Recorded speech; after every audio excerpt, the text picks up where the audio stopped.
अस्सलाम वालेकुम जी। नेकी कर और जन्नत में डाल। हमारे एक ऑर्थोटिस्ट हैं जिनसे हम अमूमन पेशेंट्स का काम करवाते हैं, यानी जो ऑर्थोटिक डिवाइसेस बनानी होती हैं तो उनकी तरफ रेफ़र करते हैं, तो वो मुनासिब तरीके से बना देते हैं उसको। वो एकदम हमें बताने लगे कि उनके एक पेशेंट थे जो काफ़ी अफोर्डिंग है, उन्होंने अपना काम करवाया, उनको उनका काम अच्छा लगा, तो उसके बाद वो ऑफ एंड ऑन उनसे कहते हैं कि अगर कोई ऐसा पेशेंट उनके पास आए जिसका कोई ऐसा काम हो और वो उसको अफोर्ड ना कर सकते हो, तो आप मेरे पास उनको रेफ़र करें, तो मैं उनका जो भी बिल बनेगा वो पे कर दूँगा और आप उनका काम कर दीजिएगा। ऑर्थोटिस्ट बताते हैं कि एक दफ़ा वो शख्स खुद एक पेशेंट को लेकर आया जिसकी अब अपनी एम्पुटेशन हुई थी, यानी घुटने से ऊपर से उसकी टांग कटी हुई थी और उसकी एक आर्टिफिशियल लेग बनानी थी। ऑर्थोटिस्ट ने उनका साइज़ लिया, उस पेशेंट का साइज़ लेने के बाद वो शख्स जो थे, जो उनको लेकर आए थे, वो साथ वापस चले गए और साइज़ लेने के बाद जब उनसे थोड़ी सी डिस्कशन हुई तो फर्स्ट विज़िट में तो उसने अपने बारे में ज़्यादा नहीं बताया, लेकिन जब सेकंड विज़िट हुआ उसको दोबारा बुलाया तो उससे बातों बातों में उन्होंने पूछा कि मुझे बड़ी हैरत हुई कि ये शख्स देखने में तो एक डिसेबिलिटी का शिकार है और कोई काम भी नहीं करता, यानी उसने अपने बिज़नेस के बारे में, अपने काम के बारे में नहीं बताया, लेकिन देखने में अच्छा खासा सेहतमंद लगता है और ऐसा लगता है कि उसकी खूब अच्छी डाइट है। तो जब उसने सवाल किया कि आप क्या काम करते हैं, तो पहले थोड़ा झिझकने के बाद उसने खुल के बताया कि मैं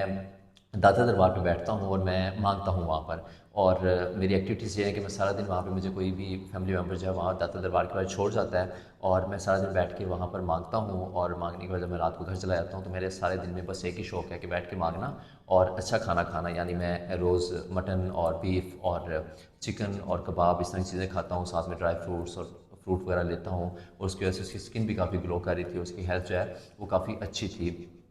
उसने साथ में ये भी कहा कि वो जो साहिब मुझे लेकर आए हैं, मैंने उनसे कहा था मेरी टांग ना बनवाएं, लेकिन उन्होंने इंसिस्ट किया कि आप आर्टिफिशियल लेग बनवा लें ताकि आपकी लाइफ ज़रा ईजी हो जाए और आप खुद से चल फिर सकें और आपको बैसाखियों का सहारा सहारा ना लेना पड़े, और आपको जो बाकी लोग आपके साथ असिस्ट कर रहे होते हैं उनको थोड़ा आसानी हो जाए। तो उसने कहा कि आपको इसमें क्या इशू है, तो कहने लगे कि मैं वो नहीं बनवाना चाहता क्योंकि मेरा बिज़नेस जो है वो इस वजह से चलता है मांगने का, कि मेरी टांग नहीं है तो लोग मुझ पर तरस खा के मुझे पैसे दे देते हैं,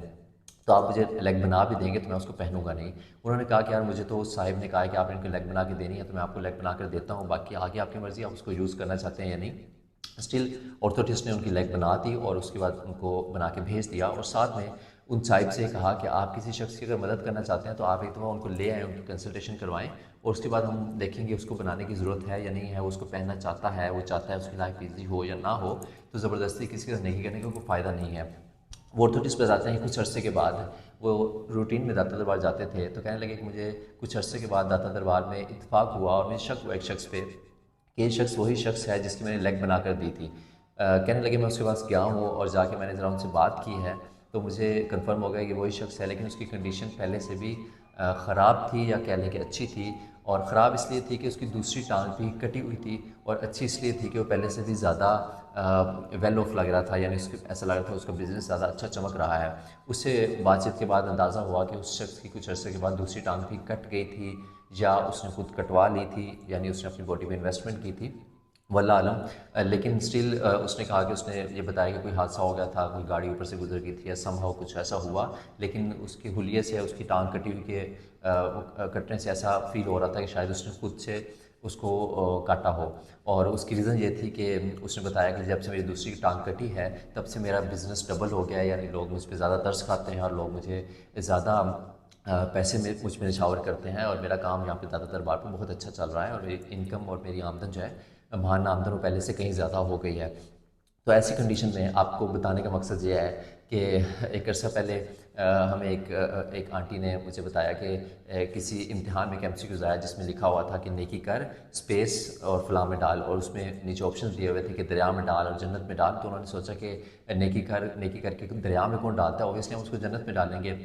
वो मुहावरा उनके ज़हन में नहीं था, तो इसलिए उन्होंने वहाँ पे ऑप्शन लगा दिया कि नेकी कर और जन्नत में डाल। तो बताने का मकसद ये कि आप जब भी किसी के साथ नेकी करते हैं तो आप किसी ऐसे शख्स को देखें जो डिज़र्विंग है, जो चाहता है कि उसकी मदद की जाए, या मुश्किल में है और वो कह नहीं सकता कि उसकी मदद की जाए, तो ऐसे लोगों की लाजमी मदद करें, बजाय ये कि ऐसे लोगों पे आप इन्वेस्ट करें या धक्के से ऐसे लोगों को सदका दें जिनको ज़रूरत नहीं है, या जो करवाना ही चाहते हैं, जो चाहते हैं कि उसके साथ कोई शख्स कोई भलाई ना करे।